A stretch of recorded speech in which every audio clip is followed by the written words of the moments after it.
Dear students, Assalamu alaikum. My class is today class third, subject math اور topic جو ہے وہ ہے board problem. A shopkeeper Rafi had question ہے یہاں پر. A shopkeeper Rafi had 153 candles. Mushtaq gave him 237 more candles. How many candles does Rafi have now? سوال یہاں پر ہے کہ ایک شاپ کیپر ہے جس کا نام ہے رفی. اس کے پاس 153 کینڈلز ہے.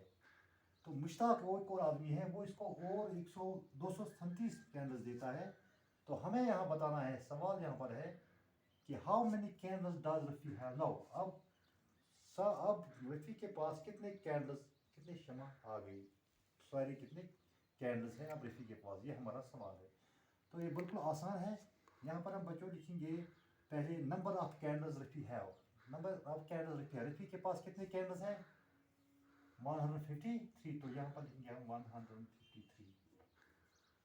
تو اور کتنے کینڈلز مشتاق نے کس کو رفی کو دیے, more number of candles given by Mushtaq وہ ہے 237. Therefore ہمیں کیا بتانا ہے, ہمیں کرنا ہے کہ یہ ساری کتنی شمع آ گئی ہے رفی کے پاس. ہم ان کو ایڈ کریں گے. پہلے ہم 153 پلس 237, یہ 153 جو ہے یہ رفی کے پاس پہلی کینڈلز تھے. تو جو یہ پلس 237 میں نے کیا, یہ اور شمع اور کینڈلز کس نے دی, مشتاق نے رفی کو دی. تو ان کو جب ہم نے اکٹھا کیا تو اس میں جب اس کا جو جواب ملے گا وہی اتنے ہی کینڈلز رفی کے پاس ہوں گے.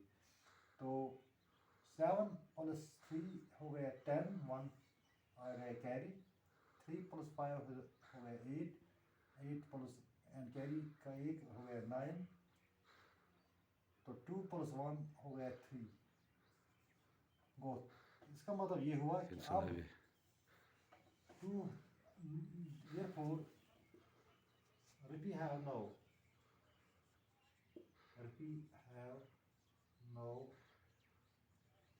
390 candles.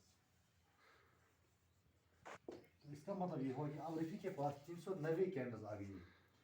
ہم نے کیا کیا, ہم نے پہلے رفی کے کینڈلز لکھے, پھر مشتاق نے کتنے اس کو دیے 237.